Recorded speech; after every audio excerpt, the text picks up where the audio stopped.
Hi guys, welcome back to my channel. मेरा नाम है ऋषभ गोयल और हम पढ़ रहे थे डीए, जिसमें मैंने अभी तक पिछली वीडियो में फोर्ड फुल्करसन मेथड आपको पढ़ा दिया था। अगर आपने वाली वीडियो अभी तक नहीं देखी है तो मैं आपसे रिक्वेस्ट करूंगा कि वाली वीडियो को ज़रूर जाकर देखें, क्योंकि उस वाली वीडियो का इम्प्लीकेशन यहाँ पर भी होगा। तो मैं उस वीडियो का लिंक नीचे डिस्क्रिप्शन में भी दे दूंगा और ऊपर आई बटन में भी दे दूंगा। आप वहाँ से जाके उसको देख सकते हैं।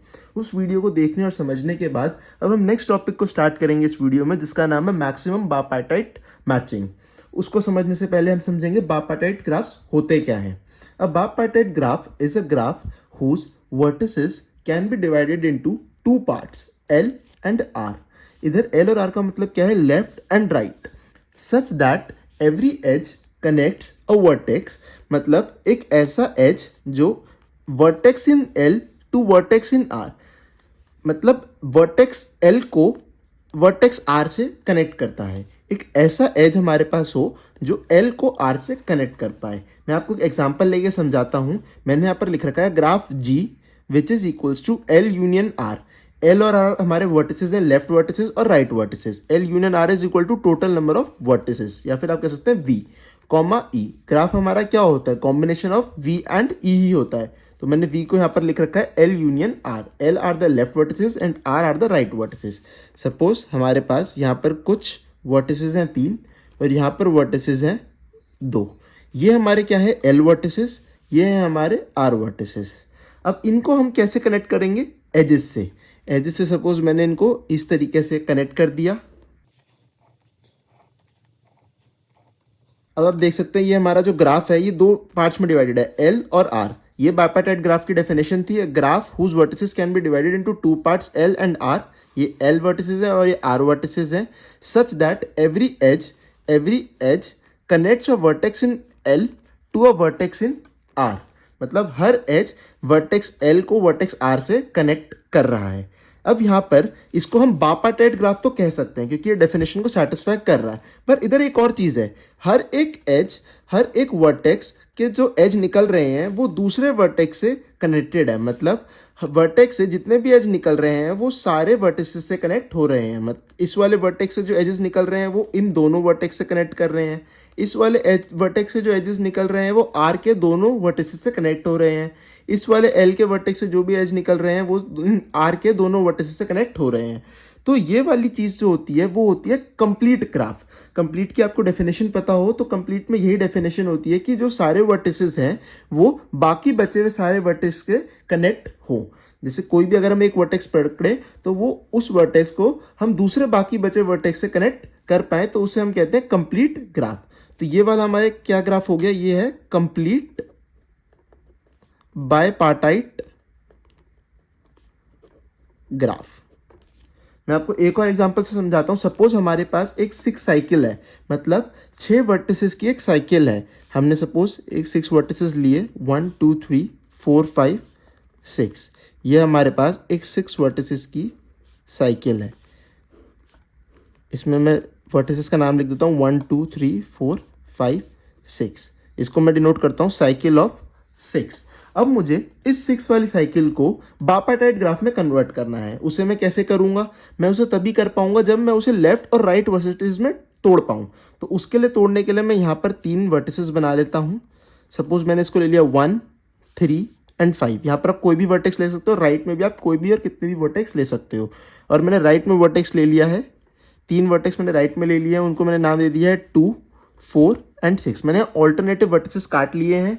यहाँ पर मैंने इसको नाम दे दिया एल, इसको दे दिया है आर। और हम वर्टिस अब एजेस को कनेक्ट करते हैं। जैसे 1 से 2 वर्टेक्स निकल रहे हैं, एक 1 से 2 और 1 से 6। एक 1 से 2 एंड 1 से 6। 3 से 2 वर्टेक्स निकल रहे हैं, 3 से 2 3 से 4, 3 से 2 3 से 4। ऐसे ही 5 से 2 वर्टेक्स निकल रहे हैं, 2 6 एंड 4, 6 एंड 4। अब आप देख सकते हैं हमने इस साइकिल को 2 एल और आर वर्टिसेस में तोड़ लिया है। तो ये हमारा क्या हो गया, एक बाइपार्टाइट ग्राफ हो गया। और लेकिन ये हमारा कंप्लीट बाइपार्टाइट ग्राफ नहीं है। कंप्लीट क्यों नहीं है, क्योंकि एल का कोई एक वर्टेक्स सभी आर के वर्टिसेस से कनेक्ट नहीं हो रहा। आप देख सकते हैं यहाँ पर 1 2 और 6 से कनेक्ट हो रहा है बट 4 से कनेक्ट नहीं हो रहा। सिमिलरली 3 2 और 4 से कनेक्ट हो रहा है बट 6 से नहीं हो रहा। तो इसीलिए कंप्लीट ग्राफ नहीं है, बट ये एक बायपार्टाइट ग्राफ है, तो हम इसे लिखेंगे, ये हमारा क्या है, बायपार्टाइट ग्राफ। तो ये कॉन्सेप्ट था बायपार्टाइट ग्राफ्स का।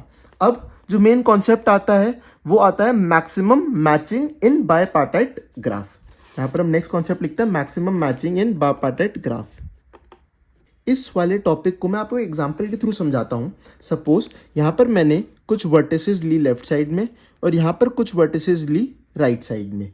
इन लेफ्ट वाली वर्टिसेस को मैंने नाम दिया पर्सन्स और इधर मैंने राइट वाली वर्टिसेस को नाम दिया टास्क्स। अब मैं पर्सन्स को टास्क के साथ अलॉट करता हूं, मतलब मैं इस वाले ग्राफ में ये समझा रहा हूं कि कौन सा पर्सन कौन से टास्क को करने के लिए कंपैटिबल है। चलो मैं इधर एक और वर्टिस ले लेता हूं। जैसे सपोज मैंने इसके लिए ये 2 कनेक्ट करे, इसके लिए यहां पर ये 2 कनेक्ट करे और यहां इसके लिए ये 2 कनेक्ट करे। यहां मैं लिखता हूं पर्सन 1 2 3 है और ये टास्क 1 2 3 है। अब इस ग्राफ से मैं ये डिनोट करना चाह रहा हूं कि जो पर्सन 1 है वो टास्क 1 और टास्क 3 ही कर पाएगा। पर्सन 2 है वो टास्क 1 और टास्क 2 कर पाता है और पर्सन 3 है वो सिर्फ टास्क 2 और टास्क 3 ही परफॉर्म कर सकता है। बट अभी तक इसमें हमें ये नहीं पता लग पाया कि कौन सा पर्सन कौन से टास्क परफॉर्म कर रहा है, क्योंकि किसी एक पर्टिकुलर टाइम पे एक पर्सन सिर्फ एक ही टास्क परफॉर्म कर सकता है। तो अब हमें इन पर्सन्स को इस तरीके से टास्क अलॉट करने हैं ताकि हमारे पास मैक्सिमम टास्क परफॉर्म हो सके। इसे ही हम कहते हैं मैक्सिमम मैचिंग। मैचिंग मतलब है हमें पर्सन्स को टास्क के साथ मैच करना है और मैक्सिमम का मतलब है कि हमें इस तरीके से मैच करना है ताकि मैक्सिमम टास्क परफॉर्म हो पाए। हम सबसे पहले एक मैचिंग परफॉर्म करके देखते हैं। यहाँ पर मैं मैचिंग परफॉर्म करता हूँ। यहाँ पर मैंने 3 पर्सन और 3 टास्क वापस से बना लिए हैं। अब हम मैचिंग परफॉर्म करते हैं। ये तो हमारा एक टाइप ऑफ क्वेश्चन हो गया कि हमारा जो ये पर्सन 1 है वो इन 2 के साथ कंपैटिबल है, पर्सन 2 है वो इन 2 टास्क के साथ कंपैटिबल है और पर्सन 3 इन 2 टास्क के साथ कंपैटिबल है। बट अब हम इन पर्सन को टास्क अलॉट करते हैं। पर्सन 1 को हम कौन कौन से टास्क अलॉट कर सकते हैं, 1 and 3। सपोज हमने पर्सन 1 को टास्क अलॉट करा 1। ऐसे ही अब हम पर्सन 2 को टास्क अलॉट कर सकते हैं। अब हम पर्सन 1 को एक और टास्क अलॉट नहीं कर सकते, क्यों? क्योंकि हम एक ही टाइम पे एक ही टास्क अलॉट कर सकते हैं किसी पर्सन को, तो इसीलिए हम उसे कहते हैं हमारी मैक्सिमम मैचिंग। हम यहाँ पर अगर एक से ज़्यादा टास्क अलॉट कर पाते तो हमारे लिए कोई क्वेश्चन बन ही नहीं पाता, हम सभी को सभी टास्क अलॉट कर देते। बट एक पर्टिकुलर टाइम पे हमें एक ही टास्क अलॉट करना है किसी पर्सन को, तभी हम मैचिंग परफॉर्म कर सकते हैं। अब पर्सन 2 के लिए हम मैचिंग परफॉर्म करते हैं। यहाँ पर 1 और 2 आ गया, तो इसके लिए हम सपोज 1 तो हम इसे अलॉट नहीं कर सकते हम, क्योंकि जो ये वाला टास्क है वो पहले से फर्स्ट पर्सन को अलॉट हो चुका है, तो सेकंड पर्सन ये वाला टास्क नहीं ले सकता, तो उसे हमें कौन सा टास्क अलॉट करना पड़ेगा, टास्क 2। अब हम थर्ड पर्सन पे आते हैं। अब हम थर्ड पर्सन पे आए तो इस वाले के लिए ये वाला टास्क अलॉटेड हो चुका है, तो उसे हमें कौन सा टास्क अलॉट करना पड़ेगा, टास्क 3। अब आप यहाँ देख सकते हैं हर पर्सन को एक टास्क अलॉट हो चुका है। हम कोई भी टास्क रिपीट करके किसी दूसरे पर्सन को नहीं दे सकते। यहाँ पर हमारे पास जो मैचिंग हुई है वो कितनी हुई है, 1 2 3। तो हम यहाँ पर लिखेंगे मैचिंग इज इक्वल्स टू 3।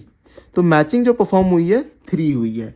और क्या ये हमारी मैक्सिमम मैचिंग है? हाँ, ये मैक्सिमम मैचिंग है। हम इसे मैक्सिमम मैचिंग क्यों कह पा रहे हैं? क्योंकि जो हमारे टास्क थे वो सारे कंप्लीट हो रहे हैं, कोई भी हमारा यहाँ पर टास्क मिस नहीं हो रहा है, या फिर कोई भी ऐसा और कॉम्बिनेशन नहीं बन पा रहा है जिसमें हम और ज़्यादा टास्क इसमें अलॉट कर सकते हैं। मैं आपको एक और एग्जाम्पल लेके समझाता हूँ, उससे आपको मैक्सिमम मैचिंग का कॉन्सेप्ट बिल्कुल क्लियर हो जाएगा। अब सपोज हमारे पास ये एग्जांपल है जिसमें हमारे पास 4 पर्सन्स हैं और 4 ही टास्क हैं, person A B C D and 1 2 3 4। अब हम इसकी एक मैचिंग परफॉर्म करते हैं।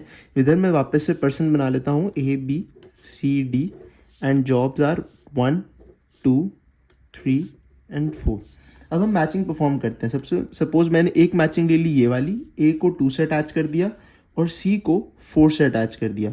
मैंने और कोई भी मैचिंग नहीं की, तो इसमें हमारे पास मैचिंग कितनी हो गई, मैचिंग इज इक्वल्स टू 2।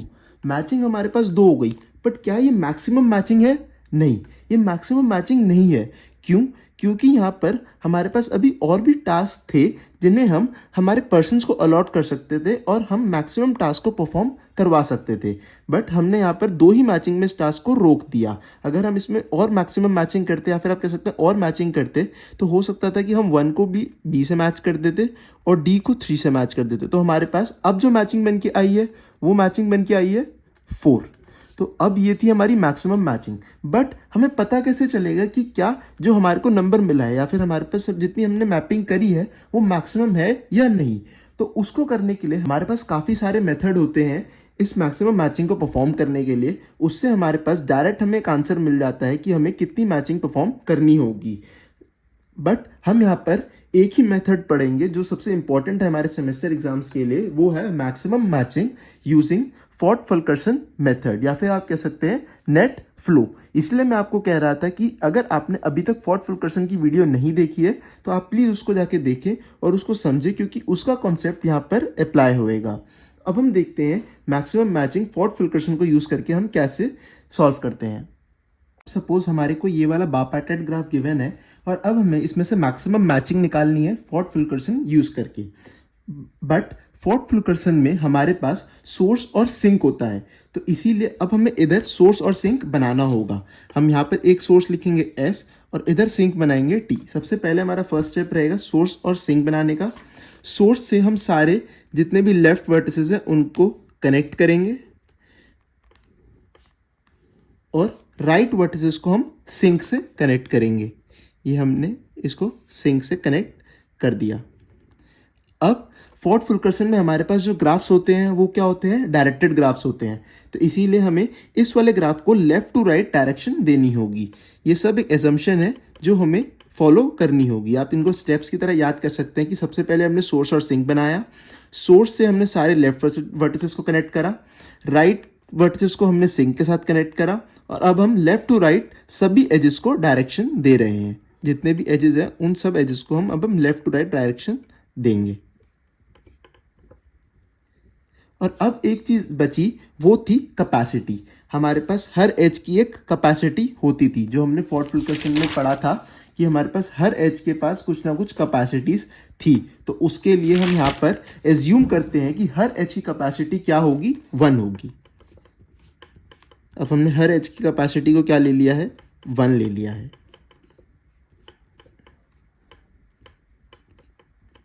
अब आप देख सकते हैं ये एक फोर्ड-फुल्केर्सन मेथड का ही क्वेश्चन लग रहा है, जिसमें हमें मैक्सिमम फ्लो निकालना है फ्रॉम सोर्स टिल सिंक। उसको हम कैसे निकालेंगे? हम 2 चीज बनाते हैं, एक बनाते हैं ऑगमेंटेड पाथ और फ्लो। सबसे पहले हम कोई भी ऑगमेंटेड पाथ चूज करते हैं। ऑगमेंटेड पाथ क्या होता था? ऐसा पाथ जो सोर्स से सिंक तक जा रहा हो। तो सपोज हमने सबसे पहले एक पाथ चूज करा। मैं पहले नंबरिंग दे देता हूँ, जैसे मैंने इनको नंबर दिया A1, A2, A3, A4, A5। इसको मैंने नंबर दिया B1, B2, B3, B4। अब हमने सपोज एक पाथ चूज करा S, A1, B1, T। मैंने एक पाथ चूज करा S, A1, B1 and till T। अब हम सोर्स से सिंक तक जा रहे हैं, तो ये हमारा क्या होगा? ऑगमेंटेड पाथ होगा। और अब हम इस पे फ्लो निकालना है, तो फ्लो कैसे निकालेंगे? जो भी उस पाथ का मिनिमम कैपेसिटी होगा, उस कैपेसिटी को हम क्या करा पाएंगे? उस वाले एज से फ्लो करा पाएंगे, ताकि वो कोई भी हमारा जो भी पाइप है वो बर्स्ट ना करे। तो इधर हमारे पास जो कैपेसिटी है वो है 1, 1, 1, तीनों तरफ इक्वल है। तो मिनिमम कैपेसिटी हम इसमें से क्या, या फिर आप इसका मैक्सिमम कैपेसिटी जो भी हम इन पाइप में से फ्लो करा सकते हैं वो है 1। तो इसमें से हम फ्लो कराएंगे 1। इधर हम लिखेंगे फ्लो 1 और इधर हम लिखेंगे 1 आउट ऑफ 1। इधर हम लिखते हैं फ्लो और इधर लिखते हैं कैपेसिटी। इधर लिखते हैं flow slash capacity, flow slash capacity. अब आप देख सकते हैं यहाँ पर हमारे पास जो फ्लो था वो था 1 और कैपेसिटी भी थी इसकी 1। तो इसमें रेजिडुअल क्या बचा? 1 - 1 0। इसका मतलब ये वाला एज अब यूज हो चुका है, अब हम इसे दोबारा यूज नहीं कर सकते। ऐसे इधर हमारे पास रेजिडुअल बचा 1 - 1 0। अब इसमें से भी हम और वाटर पास नहीं करा पाएंगे। इधर भी रेजिडुअल बचा 0, तो इसका मतलब इधर भी हम और फ्लो नहीं करा सकते। अब हमें और ऑगमेंटेड पाथ ढूंढना है। सपोज हम यहाँ पर लेते हैं S, A2, B1, T। अब अगर हमने इस ऑगमेंटेड पाथ को लिया तो यहाँ से तो B1 तक फ्लो सही होगा, बट B1 से T पे हम नहीं जा पाएंगे। क्यों? क्योंकि ये वाला जो पाथ है वो पहले ही इस वाले ऑगमेंटेड पाथ ने यूज कर लिया है, तो इसीलिए हम इस वाले पाथ को यूज नहीं कर सकते। तो ये हमारा एक ऑगमेंटेड पाथ ही नहीं है। अब हमें नेक्स्ट पाथ को चूज करना होगा। नेक्स्ट पाथ हमने सपोज लिया SA3 B2 T। ये वाला अभी तक कोई भी एज यूज नहीं हुआ है, तो हम इसको ले सकते हैं। ये हमारा एक ऑगमेंटेड पाथ बन सकता है, SA3 B2 T। अब इस वाले पाथ में से हमें फ्लो कराना है वाटर, तो उसकी कैपेसिटी हम कैसे निकालेंगे? सबकी एज की कैपेसिटी 1 है, तो फ्लो भी हम कितना ही करा पाएंगे? 1। तो इधर हम लिखते हैं 1 out of 1, 1 out of 1 and 1 out of 1। इनकी भी रेजिडुअल अब 0 बचेगी, तो इसको भी हम ऐसे क्रॉस कर देते हैं कि अब हम इसको आगे यूज नहीं कर पाएंगे। तो इधर हमारे पास फ्लो क्या आ गया? 1 आ गया। अब हम और एज ढूंढते हैं। अब मैं यहाँ पर कोई और भी एज ले सकता था, वो चॉइस होती है कि आप कोई भी ऑगमेंटेड पाथ ले सकते हैं, बट अगर आपने एक पाथ ले लिया है तो उसके अब आपको रेजिडुअल निकाल के उसी हिसाब से उसे आगे कंसिडर करना होगा। अब मैं नेक्स्ट ऑगमेंटेड पाथ लेता हूँ SA4 B3 एंड T। ये भी हमारा एज अभी तक यूज नहीं हुआ है, तो मैं इसको भी यूज कर सकता हूँ SA4 B3 T। इस पे भी हमारे पास कैपेसिटी 1 है और फ्लो भी क्या करा पाएंगे हम? 1। तो मैं इसमें से भी 1 फ्लो करा देता हूँ, ऐसे इधर से 1 आउट ऑफ 1। इसे भी हम आगे यूज अब नहीं कर सकते। फ्लो हो गया 1। अब हम और ऑगमेंटेड पार्ट ढूंढते हैं। वो हो सकता है SA5 B3 T। ये नहीं हो सकता, क्यों? क्योंकि B3T पहले से यूज हो चुका है। क्या हमारे पास कोई और फ्लो बन पा रहा है? SA2 B3 T, हम इसे भी यूज नहीं कर सकते। SA2 B1 T, इसे भी यूज नहीं कर सकते। ऐसी अगर हम A3 से B3 वाली एज को कंसिडर करें, तो हमारे पास कोई और एज ऐसी नहीं बन पा रही है ताकि हम सोर्स से A3 तक पहुंच पाए। तो इसका मतलब अब हमारे पास यहाँ पर कोई और ऐसी एज नहीं बन पा रही है ताकि हम इस तक पहुंच पाए। तो ये थी हमारी अब मैक्सिमम मैचिंग। इसका मतलब हम मैक्सिमम मैचिंग कर चुके हैं। तो मैं यहाँ पर डार्क कर लेता हूँ हमने क्या क्या मैचिंग परफॉर्म करी है। एक हमने मैचिंग परफॉर्म करी है A से B1, एक हमने मैचिंग परफॉर्म करी है A3 से B2, एक हमने मैचिंग परफॉर्म करी है A4 से B3, A4 से B3। अब हम चेक कर लेते हैं इसके अलावा और कोई हो सकती है।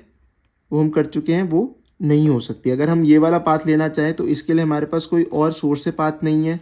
इस वाले पाथ के लिए भी हमारे पास ये वाला यूज नहीं हो सकता और कोई यहाँ पर पाथ नहीं है। तो अब हम यहाँ पर लिखेंगे matching M is equals to, ये नोटेशन है कि कैसे हम मैचिंग लिखते हैं। Matching M is equals to A1 से B1, एक मैचिंग ये है। एक मैचिंग है A3 से B3, सॉरी A3 से B2, एक मैचिंग है A4 से B3। तो हमारे पास टोटल कितनी मैचिंग है? 3। तो number of matching is equals to 3। ये तरीका होता है नंबर ऑफ मैचिंग डिनोट करने का, और ये तरीका होता है कि क्या मैचिंग हमने परफॉर्म करी है वो लिखने का। तो इस तरीके से हमें फोर्ड फुल्कर्सन यूज करके मैक्सिमम मैचिंग को परफॉर्म करना होता है। अब इसके अलावा आपको कभी भी कोई और एज नहीं मिलेगी। हो सकता है आप कोई और इसमें कॉम्बिनेशन बना पाते, बट उसमें नंबर ऑफ मैचिंग जो रहती वो सिर्फ 3 ही रहती। 3 से ज़्यादा आप इसमें मैचिंग परफॉर्म नहीं कर सकते। तो ये थी हमारा मैक्सिमम मैचिंग का कॉन्सेप्ट। होपफुली आपको इस एग्जाम्पल के थ्रू समझ में आया होगा। अगर आपको इस वीडियो में कोई भी डाउट हो तो आप कमेंट सेक्शन में पूछ सकते हैं, मैं वहाँ से जाके उसका आपको सॉल्यूशन दे दूंगा। आप प्लीज़ मेरी वीडियोस को लाइक करें और चैनल को सब्सक्राइब ज़रूर करें। काफ़ी ज़्यादा लोग वीडियोस को देख रहे हैं और पसंद भी कर रहे हैं, बट वो चैनल को सब्सक्राइब नहीं कर रहे हैं। तो मैं इसलिए आपसे रिक्वेस्ट करूँगा कि चैनल को ज़्यादा से ज़्यादा सब्सक्राइब करें, ताकि जो भी मैं वीडियोस डालूँ उसका आपको अपडेट मिलता रहे।